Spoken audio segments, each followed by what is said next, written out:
Dr. Arthur Kovacks, welcome to Shrink Wrap Radio. Thank you for the invitation to participate with you. Well, I'm so pleased to speak with you.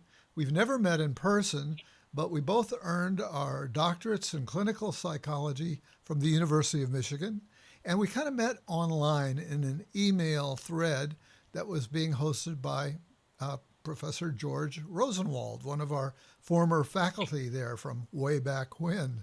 Yes, And I was very struck by your contributions there in that thread, describing the evolution of your thinking and therapeutic practice over the past 40 years or so in regard to therapy. it's And actually 60 plus years. whoa, okay. And originally I thought to start, right after you graduated from graduate school. But I think it'll be more lively and interesting to our audience if we jump right into more or less the present, and then we'll just kind of backfill as needed. So tell us about your work now. Well, everything I'm talking to you about is clouded by the fact that I almost died 3 weeks ago. And that certainly continues to have a profound effect on me and my evolution of thinking. Well, Uh, feel free to talk about that to the extent that you're comfortable. I'm here to hear it.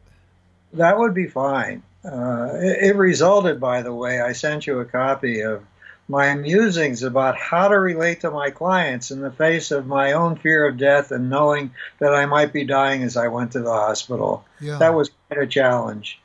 It tested what I now believe about my own work.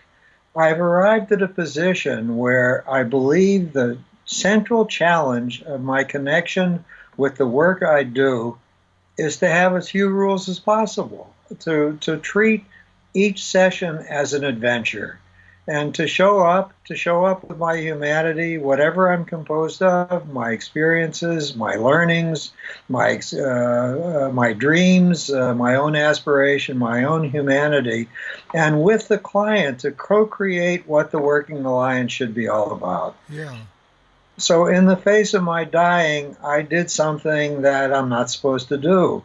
We are taught in graduate school, and our risk managers keep hammering this into us that we have to be respectful of boundaries and we must not engage in any kind of dual relationships with our clients, particularly if there's any possibility that they'll be exploitative in some way.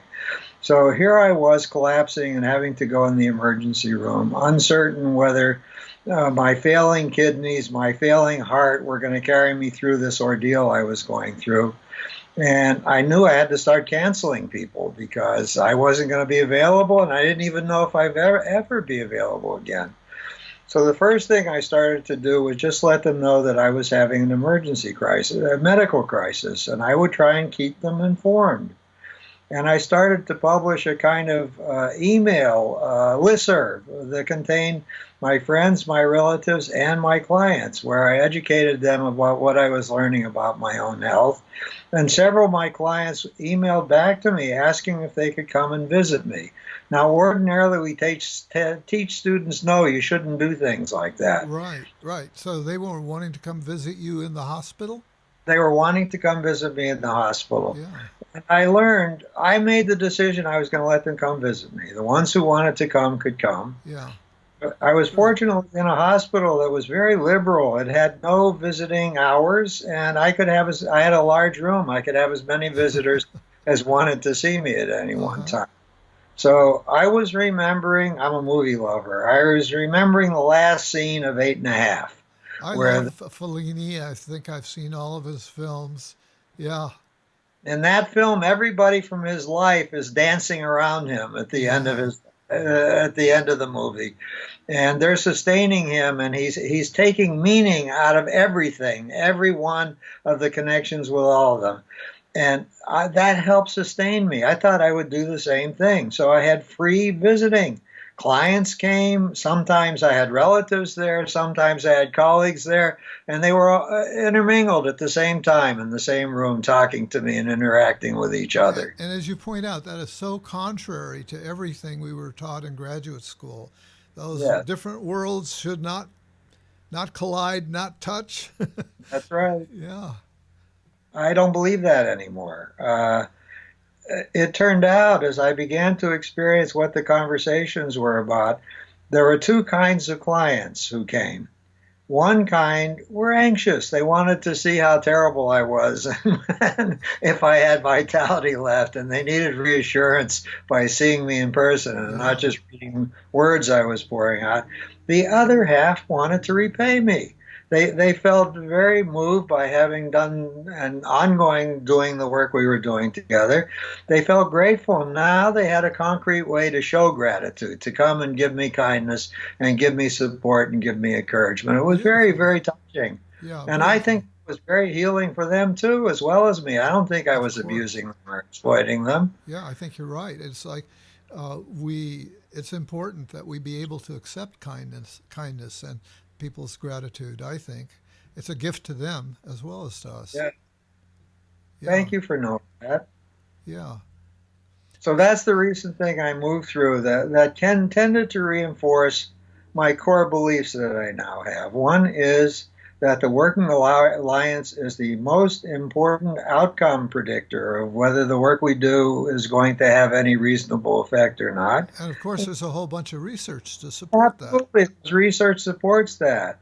And I believe the Working Alliance, two more things I can add to that. The Working Alliance is augmented by some therapist self-disclosure at proper moments. The therapist doesn't have to be a blank screen. As a matter of fact, that's experienced as frustrating and withholding. I think it's an impediment to having a freely flowing and an excellent working alliance. The other thing is the one I was embodying and inviting them to come to the hospital. Ofer Zur, who has a lovely website of CE experiences for psychologists and writes some of the materials, has some offerings on that website about the difference between boundary crossings and boundary violations. Those are two very, very, very different things. You know, it's interesting that you mentioned Ofer Zur because he sent me an email, and I think you got the same email announcing a new personal website that he's created for himself, a very spectacular looking website. And so I knew that you'd been very active and probably visible in APA, and I knew that he's been a gadfly in APA. Uh-huh. Well, he's a contrarian like I am. He likes questioning real truths. Yeah. And so I've got courses listed at his Ofer Zur Institute. So I've got Jungian courses and courses on various topics within psychology. And his one on boundaries is wonderful. Yeah, so that's a bit of synchronicity there that we're both that just yesterday I was asking him if he knew you, and he said, "Oh yeah, we're all sort of an age, and we're all kind of." I forget his exact term, but there was a sense of kinship, he thought, among the three of us. So this is a wonderful journey that you describe in the three papers that you wrote of your own evolution as a therapist and as a person over the 60 years, not 40. Over 62 years. Yeah. I'm very fond of saying that I practice and I practice and practice, and someday I'll get it right. Yeah, right. I've always thought that was an interesting word. I refer to it as a practice, and it's an important word because it communicates that you don't arrive when you get whatever your terminal degree is. You haven't arrived. You're now getting more deeply immersed, hopefully, in the process. Thank you. Can I bring up some of the other principles that are now precious to me? Yeah, that's why we're here. One of them is that to treat each visit as if it was the only time you were ever going to talk to the client. Because it may indeed be the only time you're ever going to talk to the client.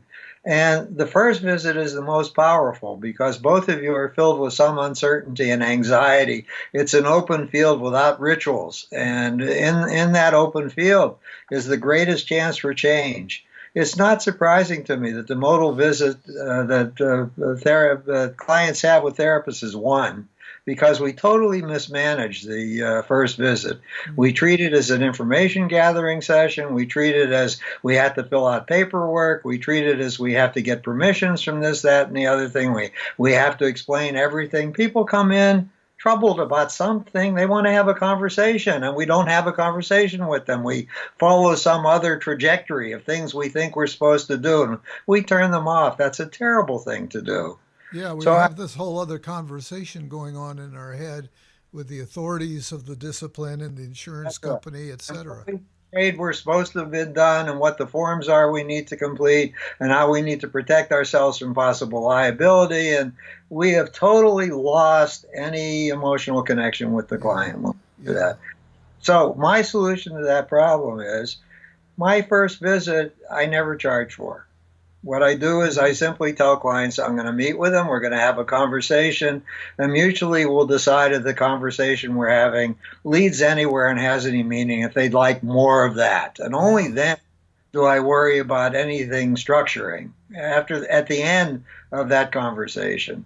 And I think that's a much better way to start. Well, I think it's beautiful.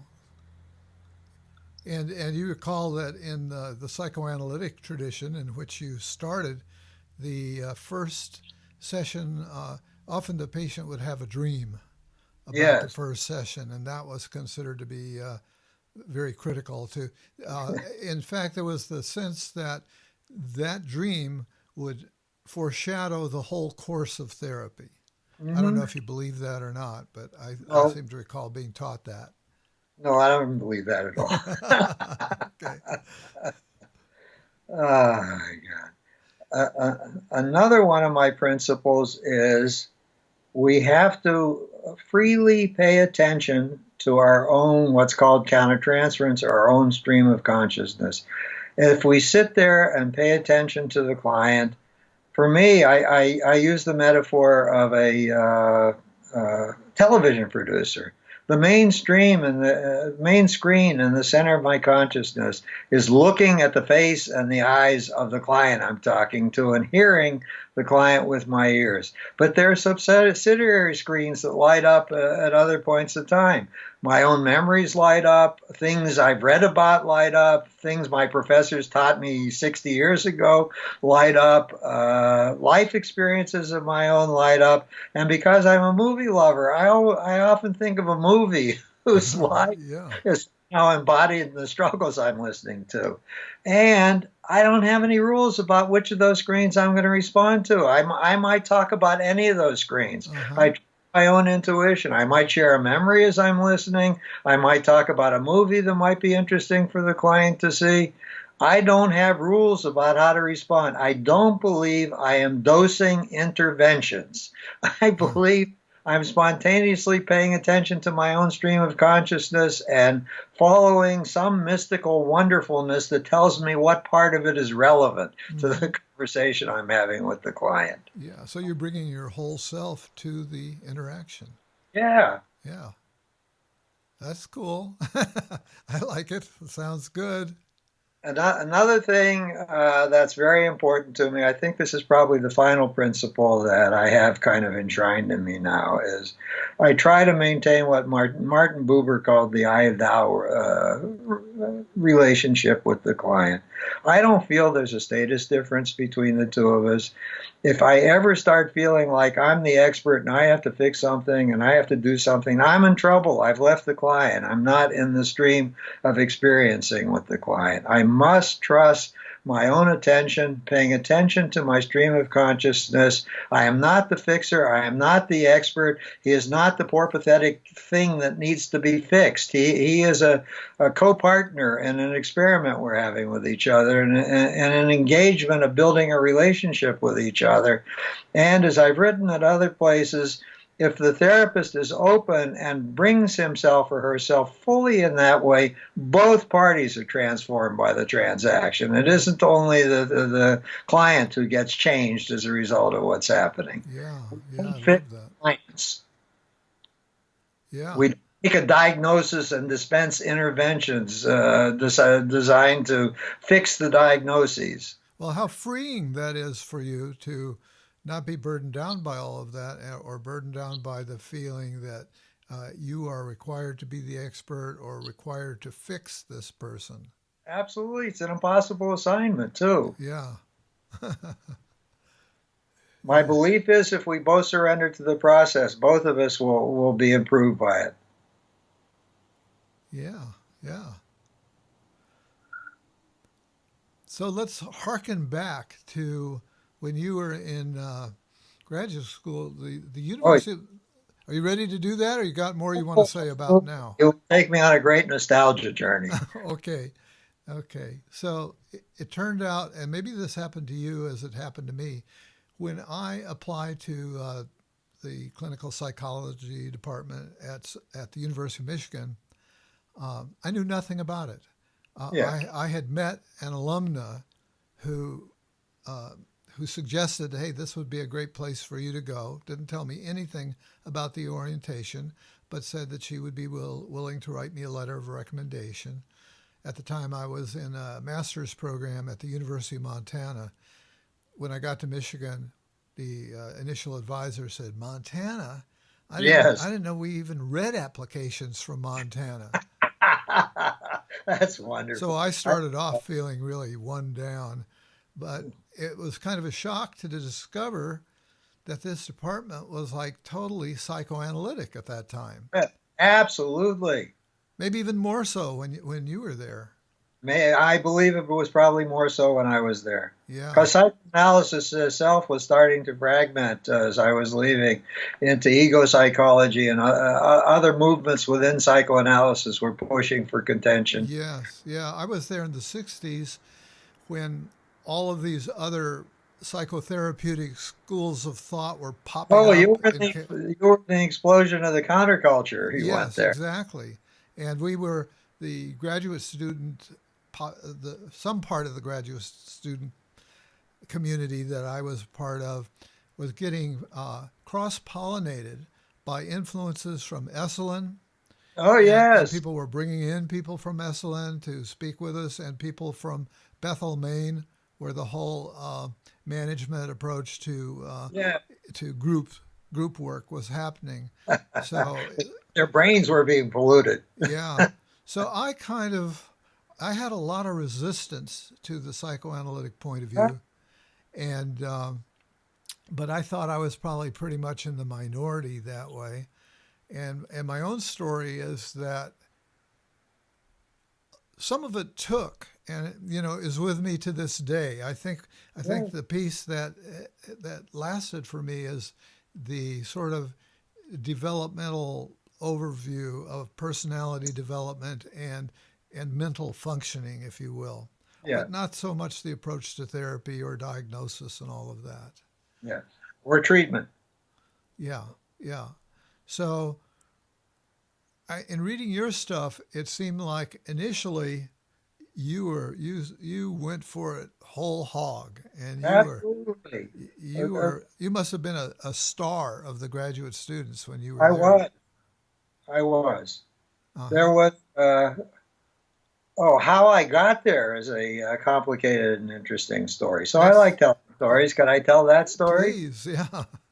I was a very bright kid, and I was moving through high school with straight A record, and I didn't know. I knew I was going to college. That was a forgiven. I did not know what the hell was going to be my calling, what I was going to study in college, and I had two tendencies that were pulling at me. I thought I was going to be a novelist. That was one of the ones. I Me would too. study literature and creative writing. Yeah. And the other one was I was going to be a nuclear physicist because I had loved my physics classes. And it was the time of right after the atomic bomb. And that was really sexy and powerful and important. And I was confused. What was I going to do? The two parts were pulling at me. So my middle sister gave me a wonderful suggestion. It was 1948, the year before I graduated.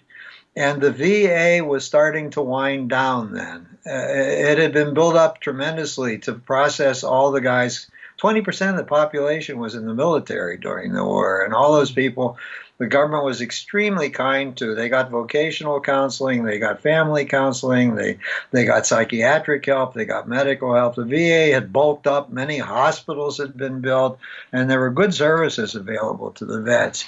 But they were starting not to go over the top and tail down, and clearly lots of people were going to be let go. Facilities were going to be closed. So for 2 years, they announced to the public that members of the public could go for modest fees and get any of the services that the VA had been giving to veterans. And my sister said, "Why don't you go get vocational counseling?" I said, "Oh, it never even occurred to me." She said, "It won't cost much. I think it'll cost you $50. So my mom was happy to write the check, and off I went to get vocational counseling at the local VA installation. My counselor was James Bugental. Oh my goodness.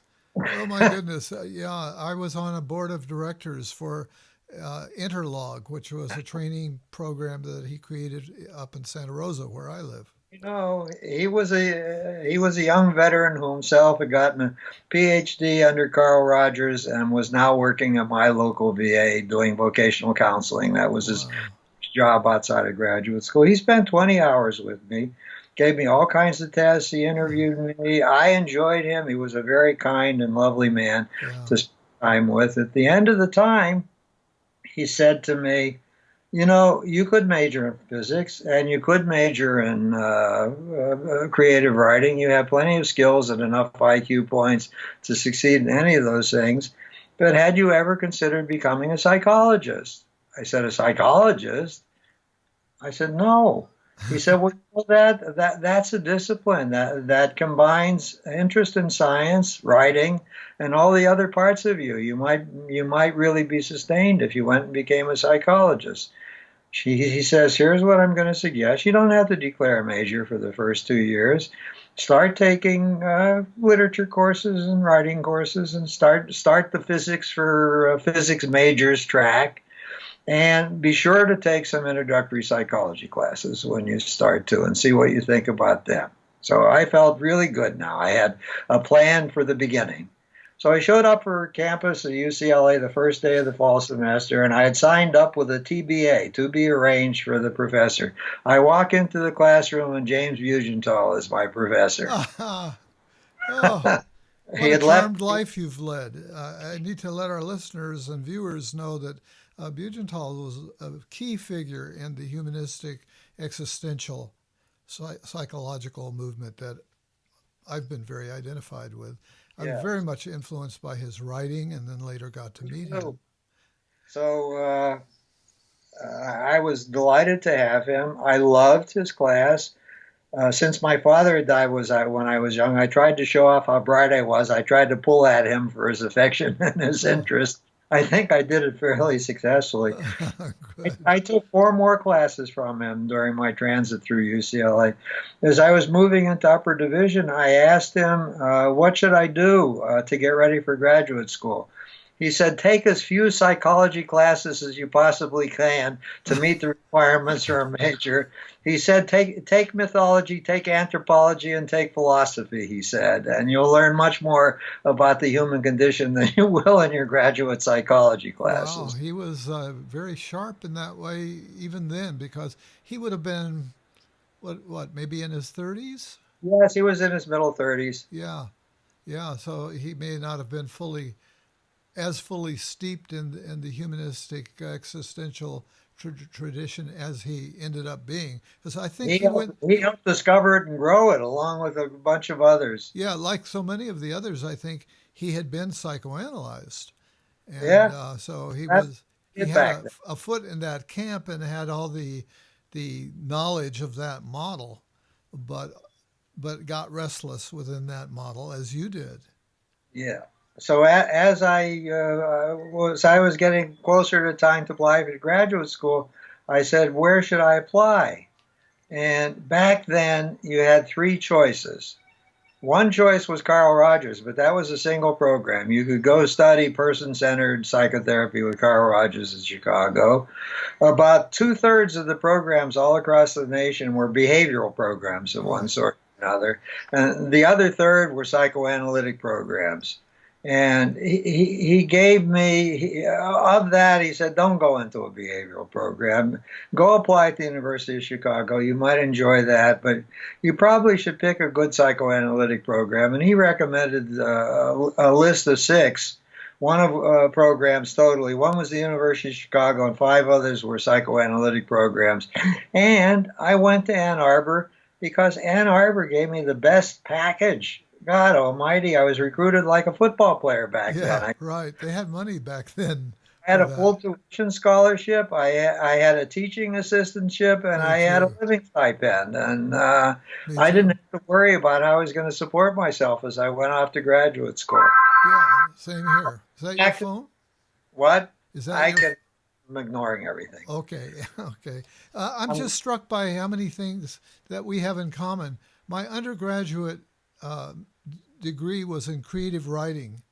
I had been accepted as an undergraduate into an electrical engineering program. So we there we both go. had this kind of split brain of being Yeah, pulled toward the humanities and toward science. that's correct. Yeah. So, and then we have all these other matchups. So keep going. This is about you, not me, but I'm Okay. appreciating While in the graduate school, commonalities. I said my father had died, and one of the ways I filled in the emptiness was to get male faculty members to appreciate me and respond to me as if I was a worthwhile human being. So I bought into the party line at the University of Michigan just wholeheartedly. I tried to learn psychoanalysis as best as I could, as creatively as possible. I honored it wasn't a requirement, but was strongly recommended that one go into analysis. I went to the Detroit Institute. I was interviewed by the director, Richard Sturba, and he picked the training analyst for me to start seeing. And I started commuting from Ann Arbor to Grosse Pointe, Michigan, 55 miles one way, 4 times a week at 8 o'clock in the goddamn morning to have it. Did that for 4 of my 5 years in graduate Wow. school. Did that cost you I anything? what? Did I they, paid $50 a visit. how much? 50 cents a Well, visit? that was a lot of money back in the I didn't get it. 1950s. They cut out. $12.50 a Uh, visit was my yeah. fee. Okay. Yeah. That was Or something. $50 a week. Yeah. Wow. That, that was a big chunk of my budget. And I was going to demonstrate to my analysts too. I was a wonderful analysand. I was never late in all those years. I usually had a dream to talk about. I could free associate wonderfully without falling into silence. I was very compliant. I had the compliance resistance. That's what I had. The compliance resistance, right? Being I called overly that compliant. analysis was Yeah. over. Yeah. Yeah, they've got you one way or another, in the psychoanalytic model. You've got a problem. I knew he was essentially my analyst was named Harrison Sadler. I picked him, was glad to have him because one of my practicum years was at the VA in Dearborn, and he was a consultant there. That's what he was doing as a psychiatrist. And one day he came in, and on the day I was there, grand rounds took place. So part of my day was spent attending grand rounds in the Department of Psychiatry for 2 hours as part of my learning experience. I sat there in the audience.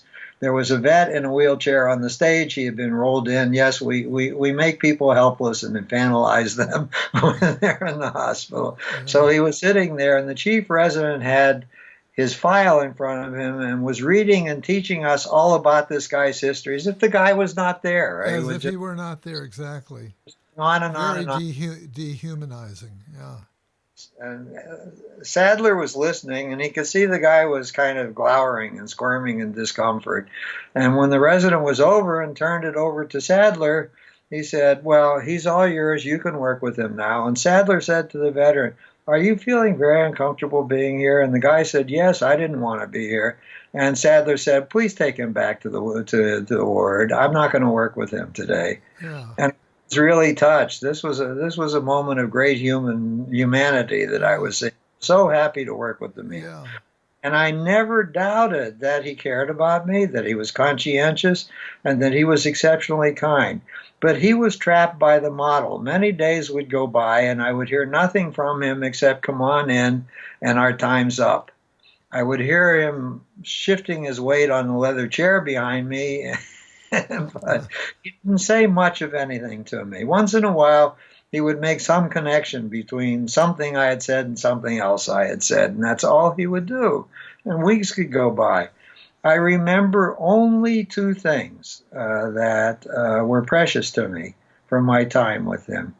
One day I took the freeway into Grosse Pointe, and there was an icy rain coming down, and people were skidding and sliding off the freeway, and I saw accidents happening, and I was trying to drive carefully, and I was really hypervigilant and uptight, fighting my way to get there on time. So I came in, and I was cursing and muttering about the ardors of the journey. I was not free associating. That was on my mind. So that's what I was talking about. And he said, he stepped out of the role. He said, "How do you get here?" That's not an analytic question at all. So I described where I got on the freeway in Ann Arbor, where I got off the freeway in the Detroit area, what surface streets I took. And he said, "There's a way that probably might save you 10 minutes. And I said, oh, good. And he said, then he stopped himself. He said, "No, I'm not supposed to be doing that." It's interesting that stands out in your memory as That's one of the key things that happened was that he stepped out of that role. Yes, as I've learned to do. He was a good role model that day. So I say, what do you think? That I'm stupid? If you told me I can't comprehend what you're saying to me, why are you being so stingily withholding? You could make my life significantly better in a small way by telling me. For God's sakes, can't you tell me? And he rethought that, and he said, "Okay, I'll take a few minutes and tell you." And he did. I'm so touched, I cannot tell you. That is still with me. And you said there were two things. What was the other one? At the end of the time, the last session, of course, I was very compliant. I had a check ready with everything I owed him up until that point, so I wouldn't owe him any money. He asked me if I wanted a referral to an analyst in Los Angeles because I was about to leave that afternoon to drive west. And I said I would get in touch with him if I decided, but for the moment I'm going to rest and settle in and then see what I want to do with myself. And he quoted, he said, "Before you leave, there is an old English saying that's written on many sundials." Oh, tears are coming to me now. He said, he was British, by the way. He'd been born in England. He said, "The saying says, and one of these shall be the last." And he said to me, "This is the last time we will see each other." And I walked out, and I felt numb, and I'm going to cry again. That's fine. I got in my car. I started to pull away from the curb. I was going to go pick up my luggage and head west into the setting sun to get to Chicago before the sun went down. And I started bawling. I bawled and bawled and bawled. And I had to pull over to the side of the road.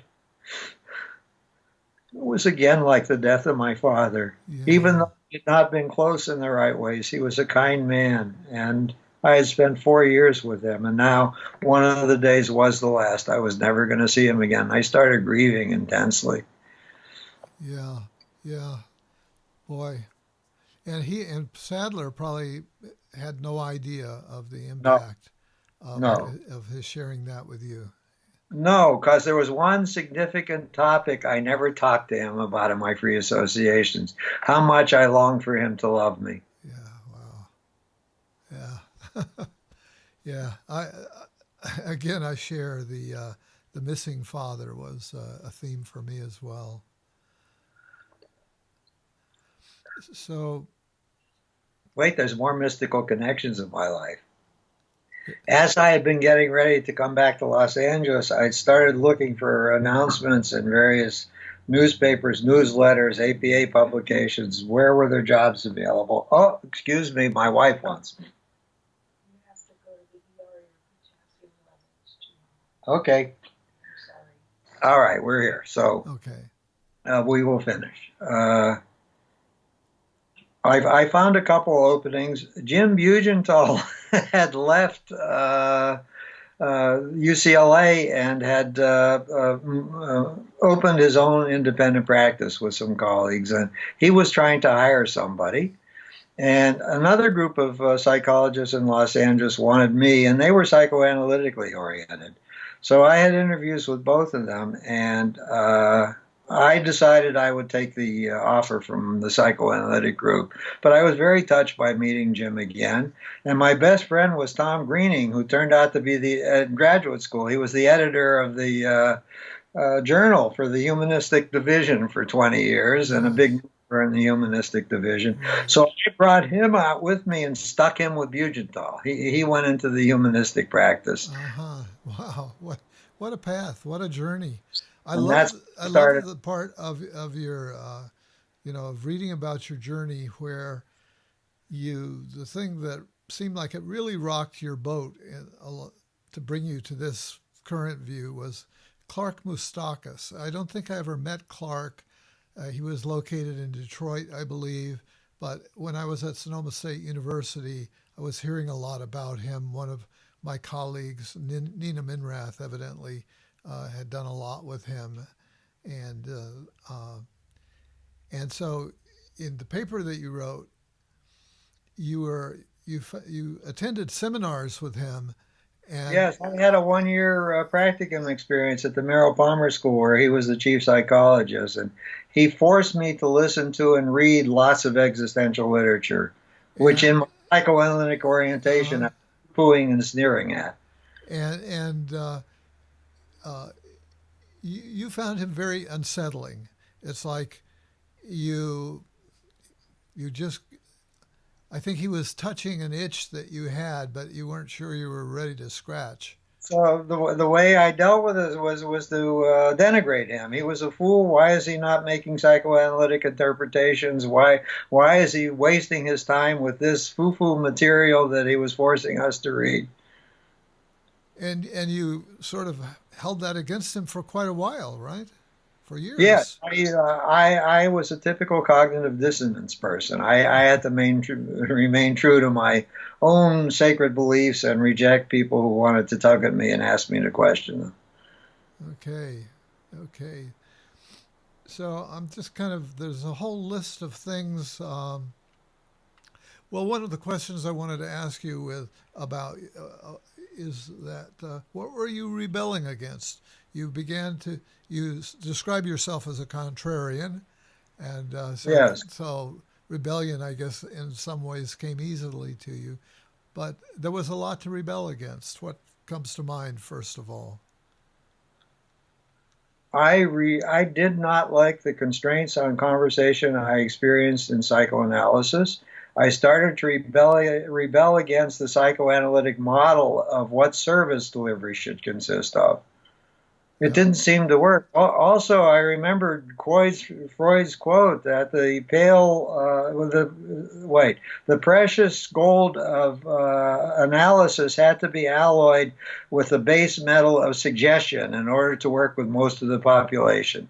Most of the population is not suited for having a traditional analysis, and hardly any of the clients I was working with, assigned to work with, or wanted to greet and react to fit the model. I was like the Procrustean bed. I would have to cut off their legs or cut Yes, off right. their head. And I too, I did internships at the VA, and the psychoanalytic model was not the kind of thing to resonate with the veterans that I was being asked to work with. Hmm. So some of the things that you reel about in the journey that you were writing about was the medicalization of Oh yeah. psychotherapy, which is was with us then and it's still with us today. Well, it's just only been intensified, and the screws have been tightened over and over again.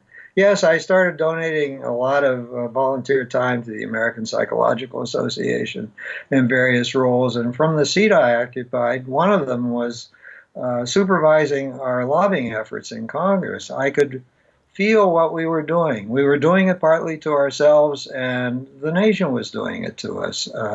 And psychiatry was changing. Psychiatry used to be a psychoanalytic profession, but the drug companies discovered the wonderful market for pills, and psychiatry tipped over into the medicalization. And we were being pulled by that because we were idiots. I was one of them. We wanted insurance reimbursement. And in order to get insurance reimbursement, we had to start playing that game with increasing intensity.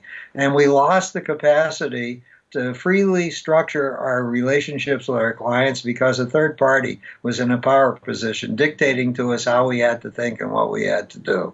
Yeah. So I went into open rebellion against that. I started going around the country teaching workshops to my colleagues on how to create practices that did not depend on insurance reimbursement for making a living. Mm-hmm. I think probably Ofer Zur did that as well, who we spoke to before. Yes. I remember getting flyers from him long before I met him, but getting flyers to go to workshops where he would try to teach people that. And Prozac, of course, was a very big phenomenon in terms of swinging people towards the medical model.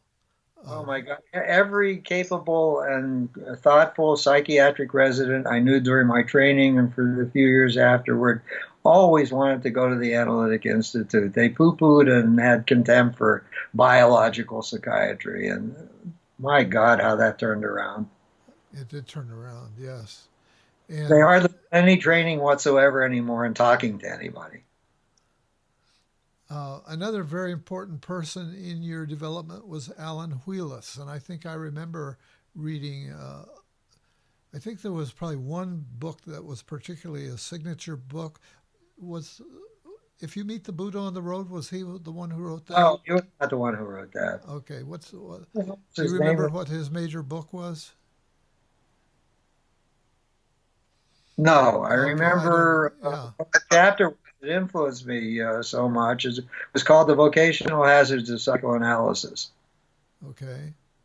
He too was questioning. Oh, he was a training analyst at the San Francisco Institute, and he was beginning to question what he had learned and how he functioned. And he started with a quote from Freud, that Freud had hit upon the method of free association because it was superior to hypnosis in its staying power and what it could do over time. But he also valued it because he could sit behind the client, remove himself from the client's field of vision, and turn the client loose with himself and not have to be in what Freud called the cauldron of human interaction hour after hour all day. And Wheeler said, Freud is essentially a very shy and withdrawn person. Why do we make his personality limitations the modal way that all of us should conduct our lives with clients? And what would happen if we had a freely transformative exchange of personhoods between the two people in the room? Could we do a psychoanalysis that had that as its baseline rather than the model that we're following now? They stripped him of his right to train psychoanalysts after that, and Oh they my called him a goodness. heretic. Oh my goodness. And you were an editor of the journal Psychotherapy, and For 7 years. that was really the only APA journal that I found to be of any value for me as a young aspiring psychotherapist. I was very glad when the division founded the journal because I too was very moved by all the plethora of movements that were taking place in the 60s.